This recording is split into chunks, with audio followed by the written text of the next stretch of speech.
વાઘોડિયામાં જૂની post office પાસે આવેલા કલ્પચંદ્ર આઇકોન કોમ્પ્લેક્સનું ગટર કનેક્શન આજે નગરપાલિકા દ્વારા જેસીબીની મદદથી કાપી નાખવામાં આવ્યું હતું। વાઘોડિયા નગરપાલિકા દ્વારા કલ્પચંદ્ર આઇકોન કોમ્પ્લેક્સનું ગટરના કનેક્શન કાપી નાખવામાં આવ્યા હતા। વાઘોડિયામાં જૂની પોસ્ટ ઓફિસ પાસે આવેલા કલ્પચંદ્ર આઇકોન કોમ્પ્લેક્સનું ગટર કનેક્શન નગરપાલિકા દ્વારા જેસીબીની મદદથી કાપી નાખવામાં આવ્યું હતું। અગાઉ નોટિસ આપ્યા બાદ નગરપાલિકાએ આ કડક કાર્યવાહી કરી, પરંતુ આ ઘટનામાં એક અનોખો વળાંક જોવા મળ્યો હતો। નગરપાલિકાની આ કામગીરી પૂર્ણ થતા જ કોમ્પ્લેક્સના માલિકના પતિ નિલેશ પુરાણીએ નારાજ થવાના બદલે ફટાકડા ફોડ્યા હતા અને લોકોના મોં મીઠા કરાવી મીઠાઈ વહેંચી હતી। તંત્રની આ કાર્યવાહી સામે અનોખો વિરોધ કે ખુશી વ્યક્ત કરતો તેમનો આ અંદાજ સમગ્ર પંથકમાં ભારે ચર્ચાનો વિષય બન્યો છે। નગરપાલિકાની આ કામગીરી બાબતે નગરપાલિકા દ્વારા મીડિયાને કોઈ માહિતી આપવામાં આવી નથી। વાઘોડિયા નગરપાલિકા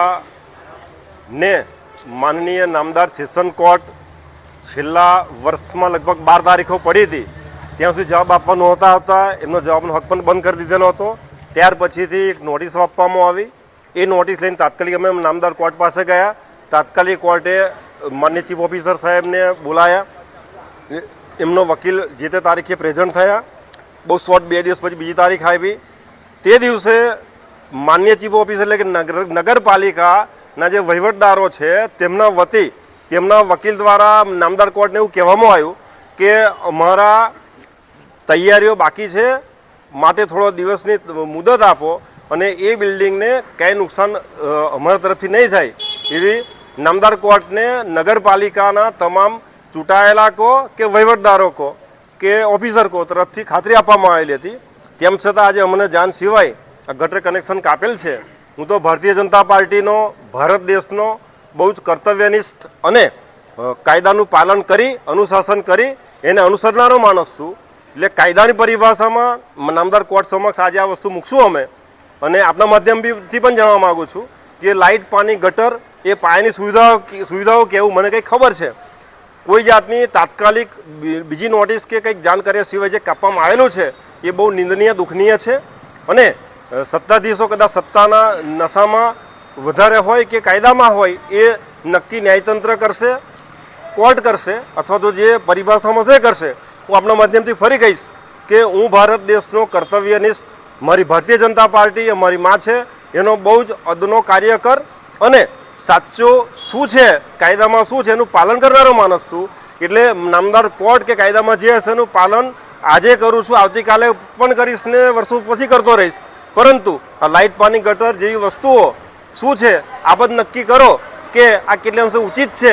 અને મારું નગર તેમજ વાઘોડિયા વિધાનસભાની જનતાએ વિચારવાનો નક્કી કરવાનો ટાઈમ આવી ગયેલો છે કે આપણે શાસન કાયદાનું ચલાવવું છે, સહન કરવું છે કે સાચી ખોટી વાત ઉજાગર કરવી છે।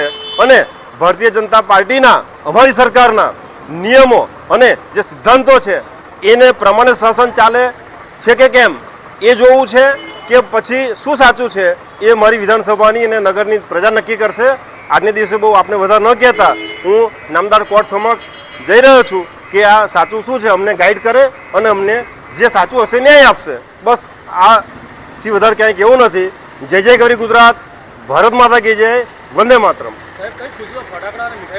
ફટાકડા અને મીઠાઈ એટલા માટે કે મને જ્યાં સુધી કાયદાનું જાણ છે, નામદાર કોર્ટને વાઘોડિયા નગરપાલિકા વતી જ્યારે વકીલશ્રી એવું કહેતા હોય કે અહીંયા અમે કોઈ નુકસાન નહીં પહોંચે પણ ટાઈમ આપો, એ વકીલશ્રી અમને આજે પણ ફોન પર ખાતરી આપેલી છે કે અમે માનનીય જજને કહેલું છે એટલે વાંધો નહીં। તેમ છતાં આ લોકોએ આજે કૃત્ય કરેલ છે એ ભગવાન એમને સદબુદ્ધિ આપે એવી અમે ખુશી વ્યક્ત કરીએ છીએ કે કાયદાની પરિભાષામાં જે સાચું હોય એ સાચું ઠરે અને મારા નગરને જે સાચું એ દિશામાં લઈ જાય। એની આપ ખુશી કહો કે દુઃખ કહો પણ આ અભિવ્યક્તિ અમારી હતી।